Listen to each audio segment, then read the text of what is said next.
பழனிமலை முருகன் கோயில் மர்மங்கள் இவ்வளவு ரகசியமா?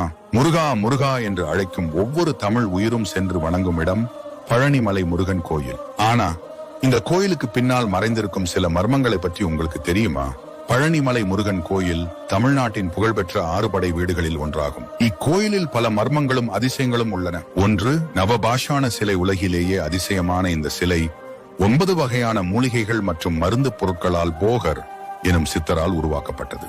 இந்த சிலை அமிலங்களால் சிதைவடையாமல் பல நூற்றாண்டுகளாக இருப்பது விஞ்ஞானிகளையும் வியப்பில் ஆழ்த்துகிறது. 2, காவடி அதிசயம். பழனியில் காவடி எடுக்கும் பக்தர்கள் பல கிலோ எடையை சுமந்தாலும் அவர்களுக்கு அந்த பாரம் தெரிவதில்லை.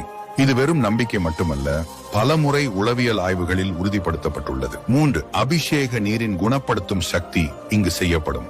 அபிஷேக நீரில் பல நோய்களை குணப்படுத்தும் சக்தி இருப்பதாக நம்பப்படுகிறது. மருத்துவ ஆய்வுகளில் இந்த நீரில் அரிய தாதுக்கள் இருப்பது கண்டறியப்பட்டுள்ளது. 4, விபூதியின் மகிமை.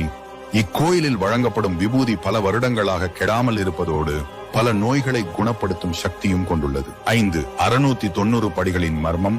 கோயிலை அடைய 690 படிகள் உள்ளன. இது மனித உடலில் உள்ள நாடிகளின் எண்ணிக்கையுடன் தொடர்புடையதாக யோக நிபுணர்கள் கூறுகின்றனர். பழனி கோயிலின் மர்மங்கள் விஞ்ஞானத்திற்கும் அப்பாற்பட்டவை. ஆனால் ஒவ்வொரு வருடமும் லட்சக்கணக்கான பக்தர்கள் தங்கள் வேண்டுதல்களை நிறைவேற்ற இந்த புனித மலைக்கு வருகின்றனர். அவர்களின் நம்பிக்கையே இக்கோயிலின் மிகப்பெரிய மர்மம். பழனி மலையின் மர்மங்களை தேடி போகிறோம். ஆனால் உண்மையான மர்மம் நம் உள்ளேயே இருக்கிறது. அந்த முருகனே தன்னை அறிய வைப்பவர்.